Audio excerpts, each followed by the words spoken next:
the epic music. Bum, bum, bum, bum, bum, bum, bum, bum.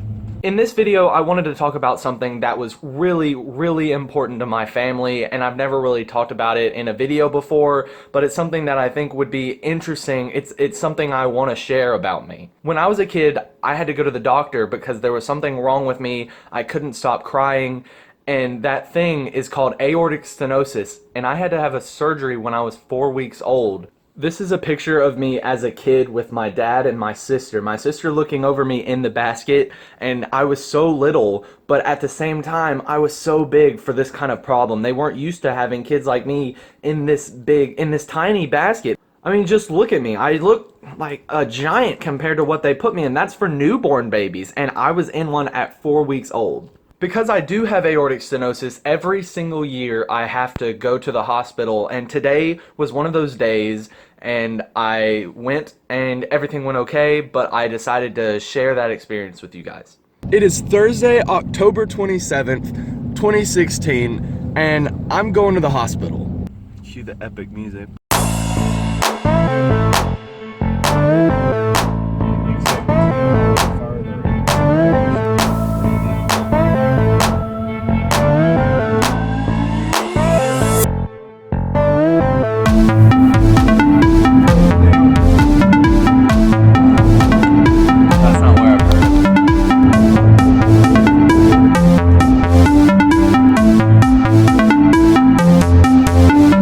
We've just made it to the UAB Women and Children's Hospital.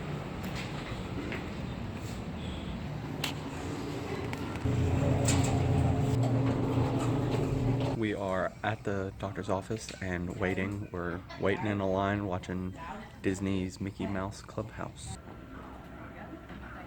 We've moved up another step in the process. We're in another room with a seat in it, like I'm actually gonna be checked up here, but it's never actually here. I go to another room, so I really don't know what the point for this room is, but I'm here. Tell me what it was like the day you found out about my whole heart problem.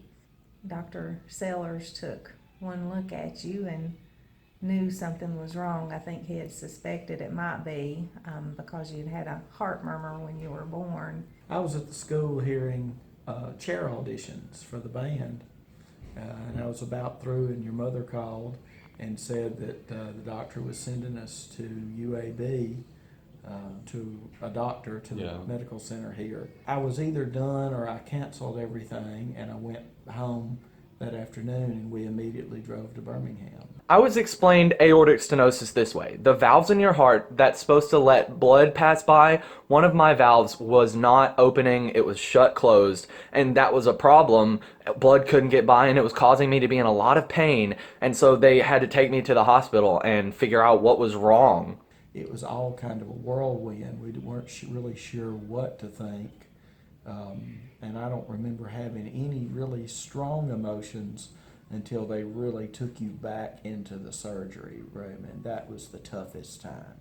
What was going on with you? Like, I'm sure, like, as a mom, it was crazy. I can't imagine. Well, I was holding on to your little pajamas that you'd been in. This is my mom holding me and my Uncle Mitch, and this is, I don't know what part this is, if it's before or if it's after, but I can only imagine if it was before, what was going on in her mind. She's holding her baby who's about to go through heart surgery, and if it's afterwards, how grateful like the doctors, and I'm still there after a major heart surgery.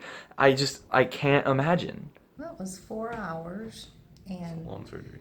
The most of that time was spent trying to get from a vein in your leg all the way up to your heart, and since the needle they used was about the same size as your vein, because you were little, you were only 4 weeks old,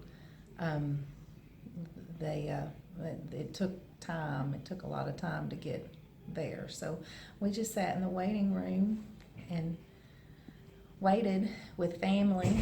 Now we're in the next room, and what the plan is, I have to take off my shirt now, and what is it called, an ultrasound? Is that what they do? Like when a baby, like when they're pregnant, you look at the baby, they do the same thing with my heart, and it's gonna be on this monitor, and so basically all it is, it's like a little tornado. That's what it looks like to me. So I'm not gonna film in here, but here's a video of a tornado.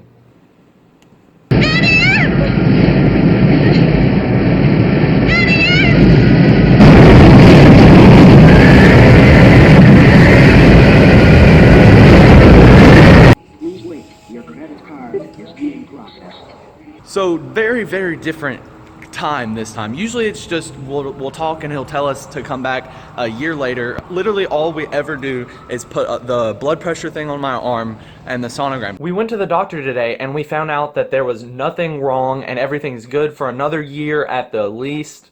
And that's just amazing to hear. But we also found out that there's new ways to have the surgery, and we get better and better every year about closer to where, someday it might not be a big deal to have my problem. There's actually a doctor that I'm going to move to specialize in, which is just crazy for me to think of. All my life, they've been telling me I'm going to go to the same doctor, but now they're telling me there's a doctor that has is specialized in exactly what's wrong with me, and I can go to him, and he lives 2 hours away from me. Everybody has things that they have to deal with. If this is just a little thing, something years ago, I'm 18 now, and I was 4 weeks old when this was a problem. So compared to this is absolutely nothing, but I wanted to share it with you because it's actually a big part of my life. I hope you enjoyed. I don't really know like a whole lot about it. I just found out last year that it was a pig valve they put in me, like a actual pig valve. No, they said at the thing it was a pig valve. No. Yes, that's what they said. They just straightened No. tried to- Why did he say pig valve? That's what they may eventually do. at the time, that's what they were going to do. So eventually I'm gonna turn into a pig.